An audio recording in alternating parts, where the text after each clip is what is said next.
Napoleon still saw that he had a chance to succeed, still thinking that maybe only one Prussian corps was coming his way. He could hold them off and then complete the destruction of the British.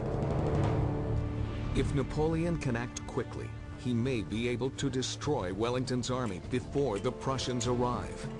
At this point, he still has superior numbers and the Guard. If anyone were to break through Wellington's wavering line, it would be them.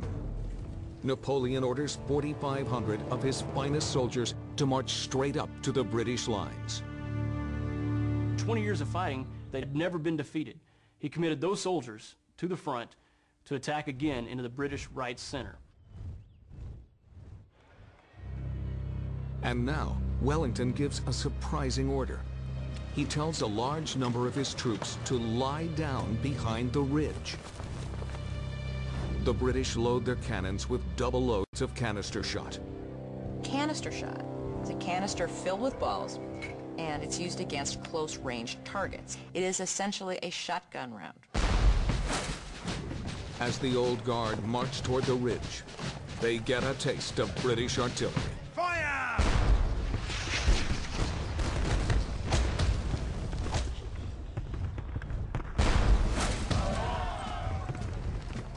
But the Guard does not waver. A column of French infantry stretching over 500 yards approaches the thin line of soldiers on the British ridge.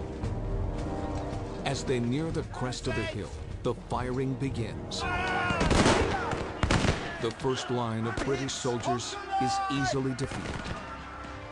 Napoleon thinks he has gained an easy victory. But Wellington is about to pull a surprise that will turn the tide of battle and change the future of a continent.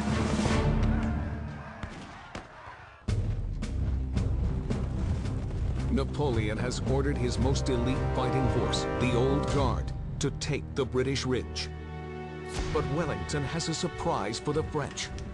He has hidden most of his British troops behind the crest of a hill. The Battle of Waterloo is about to crescendo. The Guard have never retreated. They have never been defeated.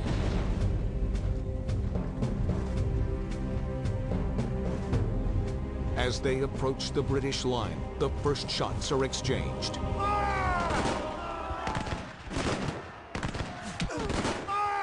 Napoleon's crack fighting units easily defeat the first line of British troops. The Guard sense an easy victory as they reach the crest of the hill. Then, Wellington pulls his biggest surprise. Now, Maitland.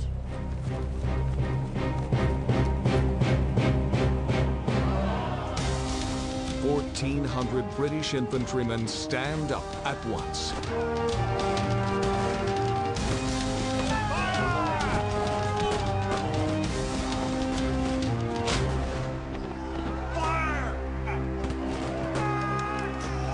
The surprise is devastating. 20% of the French troops fall on the very first British volley.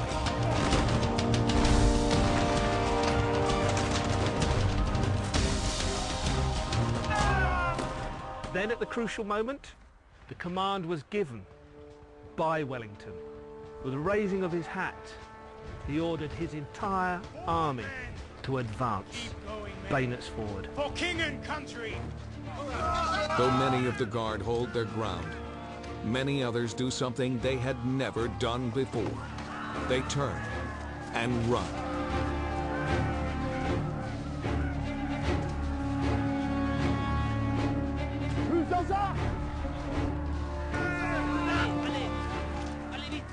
The word began to run up and down the ranks. La garde recule, the Guard is retreating. Soon, most of the army follows. Within minutes, Napoleon's entire force is in retreat. All morale was broken. That was the end for them.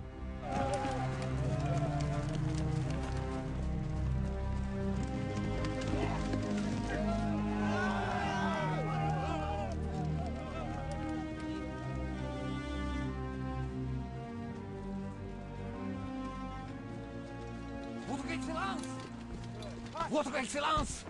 Donnez l'ordre à l'artillerie de commencer le bombardement. Mon général, mais non... Dites-le leur! Dites-le leur! To cover his own escape, Napoleon orders his artillery to begin firing, even though the barrage will cut down his own retreating troops. It was a shocking decision from a man the French army was devoted to, the final brutal military act of a once great leader. Wallons-nous, Votre Excellence. À Paris. Et puis, seul le bon Dieu le sait.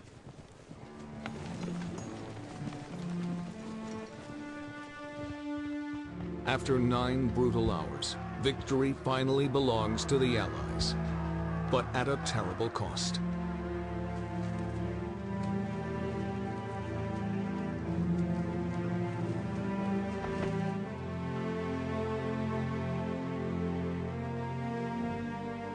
By the end of June 18, 1815, 40,000 men and 10,000 horses lay wounded or dead, and an empire is lost forever.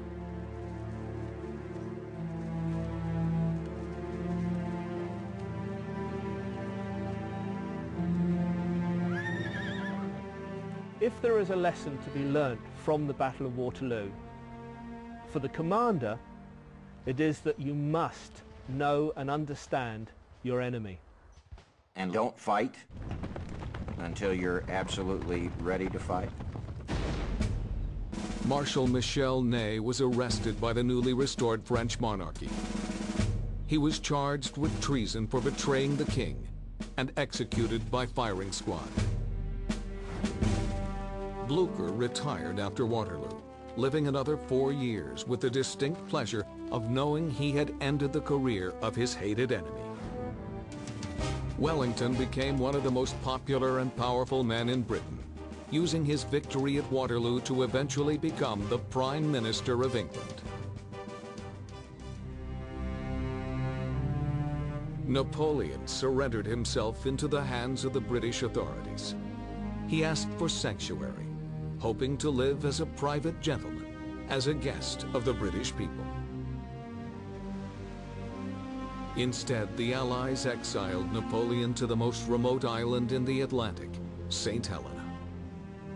Once the undisputed ruler of the greatest empire in the world, he would spend the last few years of his life as the emperor of nothing, a lonely man stranded on a desolate rock in the middle of nowhere. Napoleon fought and won more battles than Alexander the Great, Frederick the Great, Hannibal, and Caesar combined. And yet, we know him for Waterloo. What a tragedy. Waterloo was the last major decisive battle involving all of Europe until we get to World War I. But on June 18, 1815, no one knew this bloody battlefield would lead to a century of peace and prosperity for the entire continent. That night, Field Marshal Blücher and the Duke of Wellington met at the very inn where Napoleon had made his headquarters. Blücher spoke no English and knew only one phrase in French. Quelle affaire.